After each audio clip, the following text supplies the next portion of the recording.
Hello बच्चों, आज business studies में हम लोग पढ़ेंगे फंक्शंस ऑफ मैनेजमेंट। मैनेजमेंट का हमने मीनिंग वगैरह सब कुछ पढ़ लिया है, कैरेक्टरिस्टिक्स वगैरह वगैरह, लेवल्स। अभी फंक्शंस पढ़ना है। फंक्शंस ऑफ मैनेजमेंट, मैनेजमेंट के फंक्शंस क्या हैं, उसके काम क्या हैं। तो जैसा कि हम लोग पहले पढ़ चुके हैं, management is a dynamic process. Management क्या है? एक डायनामिक प्रोसेस है, हमेशा चेंज होते रहता है। In which every manager has to perform various function. हर एक मैनेजर को, जितने भी मैनेजर्स होते हैं, सबको बहुत सारे फंक्शंस होते हैं उनके, जो उनको करने पड़ते हैं। तो इन फंक्शंस को हम 5 कैटेगरीज़ में डिवाइड करते हैं। वैसे तो अलग अलग राइटर्स ने मैनेजमेंट के अलग अलग फंक्शंस बताए हैं, लेकिन ये 5 फंक्शन जो हम लोग अभी डिस्कस करने जा रहे हैं, उनको मेन 5 ही बताते हैं। तो पहला फंक्शन है प्लानिंग। प्लानिंग का मीनिंग क्या है? प्लानिंग है डिटरमाइनिंग इन एडवांस। एडवांस में डिटरमाइन करना, निश्चित करना, फिक्स करना, तय करना। क्या क्या डिसाइड करना एडवांस में? व्हाट टू डू, क्या करना है। व्हेन टू डू, कब करना है। पहले ये डिसाइड कर लिया कि क्या करना है, फिर कब करना है, हाउ टू डू, कैसे करना है, and who is going to do it, और उसको करेगा कौन। मीन्स कौन कौन से ऑफिसर्स होंगे, वर्कर्स होंगे, एम्प्लॉयज़ होंगे जो उस काम को करेंगे। तो प्लानिंग मीन्स क्या हो गया कि एक गोल सेट करना, पहले से डिसाइड करना, अपना गोल डिसाइड कर लेना, फिर उसी गोल के लिए सारे काम करना। और किस लिए करना? इन डेवलपिंग अ वे, एक तरीका डेवलप करना, ऑफ अचीविंग देम, उन गोल्स को अचीव करना, कैसे करना है डिसाइड करना, और वो गोल कैसे अचीव होना चाहिए, इफ़िशिएंटली एंड इफ़ेक्टिवली। इफ़िशिएंटली का मीनिंग हम लोग डिस्कस कर चुके थे कि कम से कम इनपुट में ज़्यादा से ज़्यादा आउटपुट हो, क्वालिटी को ख़राब किए बिना, और इफ़ेक्टिवली हो, मीन्स काम टाइम पे पूरा हो। तो हम कह सकते हैं कि अच्छा, एक बात ध्यान देने का है, planning can not prevent problem. Planning से ऐसा नहीं कि हमारी प्रॉब्लम्स ख़त्म हो जाएंगी, क्योंकि फ्यूचर अनसर्टेन होता है, प्लानिंग फ्यूचर के लिए होता है। तो हम प्रिडिक्ट कर सकते हैं। प्रिडिक्ट करना मीन्स पहले से हम एक गेस कर लेते हैं कि आगे क्या क्या प्रॉब्लम्स आ सकती हैं, और जो प्रॉब्लम्स आ सकती हैं, जो कंटेंजेंसीज़ है, यानी कि श्योर नहीं है सिचुएशंस, अननोन सिचुएशंस हैं, वो हम पहले से एक प्रेडिक्शन कर लेते हैं, अनुमान लगा लेते हैं, जिससे वो प्रॉब्लम्स जब अगर आएँ तो उनके साथ हमें कैसे डीलिंग करना है। नेक्स्ट फंक्शन है मैनेजमेंट का ऑर्गेनाइजिंग। तो ऑर्गेनाइजिंग का क्या मीनिंग है कि जो भी हमने गोल डिसाइड किया था प्लानिंग करके, उसको पूरा करने के लिए एक्टिविटीज़ कौन कौन सी करनी है। इनफैक्ट ये हमें ऑर्गेनाइजिंग में होता है कि कौन कौन सी एक्टिविटीज़ करनी पड़ेंगी हमें अपने गोल को अचीव करने के लिए। रिसोर्सेज कौन कौन से हमें ज़रूरत पड़ेगी गोल को अचीव करने के लिए, या अपने प्लान को इम्प्लीमेंट करने के लिए। तो ऑर्गेनाइजिंग में सबसे पहले एक्टिविटीज़ को हम जानते हैं, कौन कौन सी एक्टिविटीज़ करनी पड़ेंगी, और कौन कौन से रिसोर्सेज हमें चाहिए, जिससे कि हम जो प्लान किए थे उस प्लान को हम इम्प्लीमेंट कर सकें। और दूसरे वर्ड्स में हम कह सकते हैं, organising is the management function of assigning duties. मैंने अभी बताया कि एक्टिविटीज़ जब डिसाइड हम कर लेंगे क्या क्या काम करने हैं, तो ड्यूटीज़ हम लगा देंगे। जो भी हमारे ऑफिसर्स, एम्प्लॉइज़, वर्कर्स होंगे, उनकी ड्यूटी लगा देंगे कि किसको क्या काम करना है। फिर जितने काम होते हैं उनकी ग्रुपिंग करना, जैसे मटेरियल का प्रोसेसिंग है तो उनकी ग्रुपिंग हो गई, डिपार्टमेंटलाइजेशन हो गया, प्रोडक्शन डिपार्टमेंट। प्रोडक्ट को सेल करना है मार्केट में, कस्टमर्स के पसंद नापसंद जानना है तो उसके लिए एक अलग डिपार्टमेंट हो गया, वो एक तरह का काम है तो मार्केटिंग हो गया। और इस्टेब्लिशिंग अथॉरिटी, जो ऑफिसर्स होंगे, जो मैनेजर्स होंगे, जो काम करेंगे, उनको अथॉरिटी चाहिए, मीन्स डिसीजन मेकिंग पावर होना चाहिए उनके पास। और अलोकेटिंग रिसोर्सेज, उनको रिसोर्सेज देंगे हम, मैन, मटेरियल, मशीन्स, जिससे कि वो काम अपने को अच्छे से, अपना काम अच्छे से कर सकें और प्लान को कैरी आउट कर सकें। तो हम और जानते हैं ऑर्गेनाइजिंग के बारे में।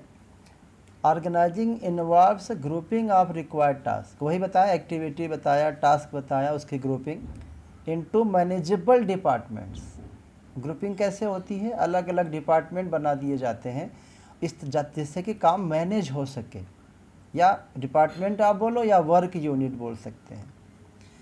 और क्या करेंगे, अथॉरिटी एंड रिपोर्टिंग रिलेशनशिप, किस मैनेजर की, किस ऑफिसर की क्या अथॉरिटी है, क्या क्या डिसीजन वो ले सकता है, या ऐसे कह सकते हो कि कोई पर्टिकुलर मैटर के बारे में वो डिसीजन कौन लेगा और कौन किसको रिपोर्ट करेगा, क्योंकि एक कोऑर्डिनेशन चाहिए, तालमेल चाहिए, एक दूसरे से कम्युनिकेट करना पड़ता है, तभी गोल अचीव होता है। लोग अलग अलग भले हों, डिपार्टमेंट अलग अलग भले हों, लेकिन गोल तो सबका एक ही होता है। तो कौन किसको रिपोर्ट करेगा, कौन क्या डिसीजन ले सकता है, ये हम डिसाइड करते हैं ऑर्गेनाइजिंग में। अब अगला जो तीसरा जो फंक्शन है मैनेजमेंट का, वो है स्टाफिंग। स्टाफिंग भी मैनेजमेंट का फंक्शन है। इसके अंदर होता क्या है, hiring and developing required employees. किसी भी ऑर्गेनाइजेशन में काम करने के लिए एम्प्लॉइज की आवश्यकता होती है, तो उनको हायर करना मतलब उनको काम पे लगाना, अपॉइंटमेंट करना, सेलेक्ट करना और डेवलप करना, उनको अपने ऑर्गेनाइजेशन के नीड्स के अकॉर्डिंग उनको तैयार करना। और जो पोजीशंस होते हैं ऑर्गेनाइजिंग में, मैंने बताया कि टास्क डिसाइड होते हैं, तो टास्क के लिए अलग अलग पर्सन्स को काम पे लगाएंगे। तो पहले हम स्टाफ को हायर करेंगे, उनको अपॉइंट करेंगे, सेलेक्ट करेंगे, फिर उनको सेलेक्ट करके उनके काम जो भी होगा जिसको, उसको हम उनके पोजीशन पे काम पे लगा देंगे। तो देखा जाए तो स्टाफिंग में होता क्या है कि फाइंडिंग द राइट पर्सन,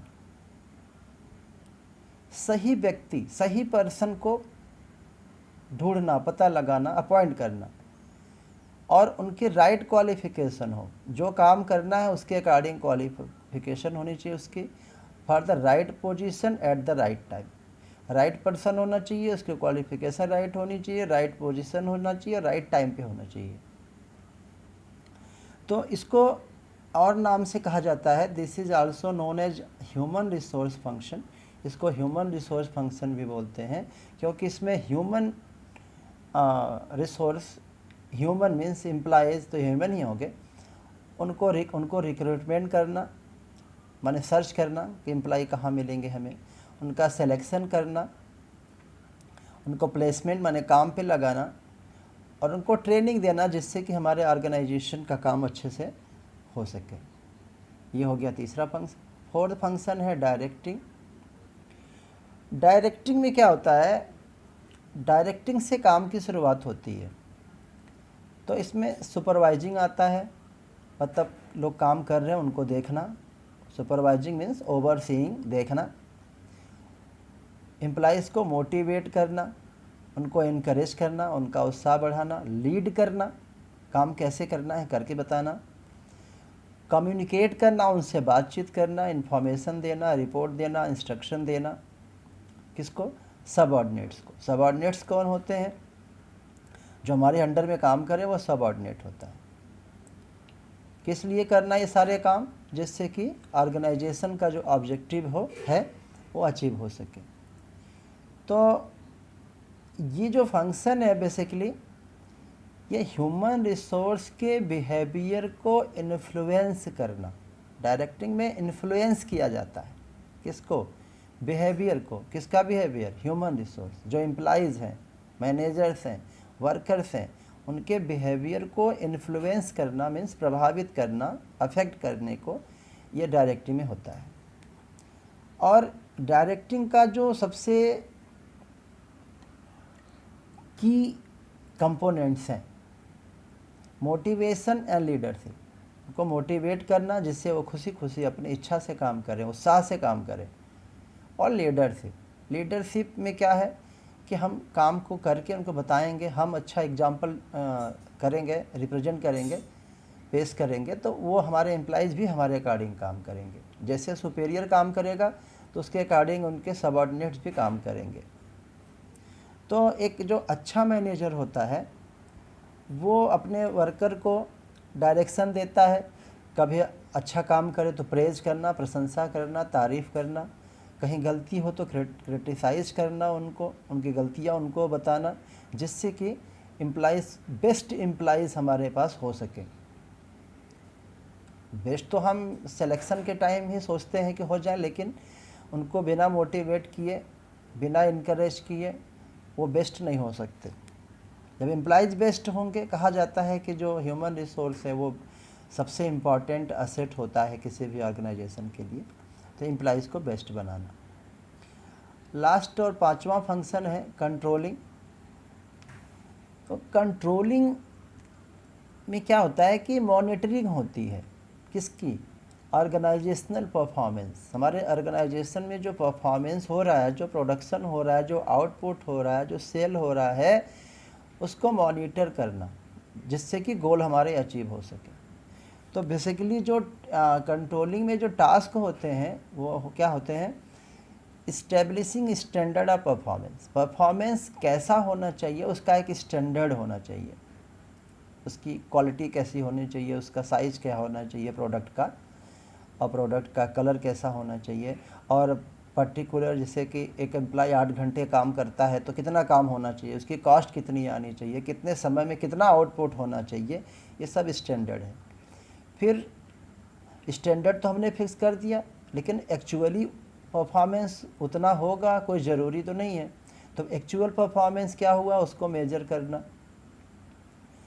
फिर कंपेयर करना जो हमने स्टैंडर्ड बनाए थे उसको और जो एक्चुअल परफॉर्मेंस हुआ उसको मेजर करना, उनको कंपेयर करना, और कंपेयर करने के बाद अगर डेविएशंस है तो करेक्टिव एक्शन लेना। तो अगर कोई सिग्निफिकेंट डेविएशन है, मतलब जो डेविएशन एक्चुअल और स्टैंडर्ड एक्चुअल के बीच का जो डिफरेंस है, डेविएशन मीन डिफरेंस, अगर वो बहुत ज़्यादा है तो करेक्टिव एक्शन लेना। तो इससे क्या होता है कि ये हो जाता है कि हमारा जो वर्क हो रहा है, जो काम हो रहा है, वो हमारे गोल के अकॉर्डिंग होगा। तो इस तरह से ये फंक्शंस हैं मैनेजमेंट के, 5 फंक्शन हमने पढ़े।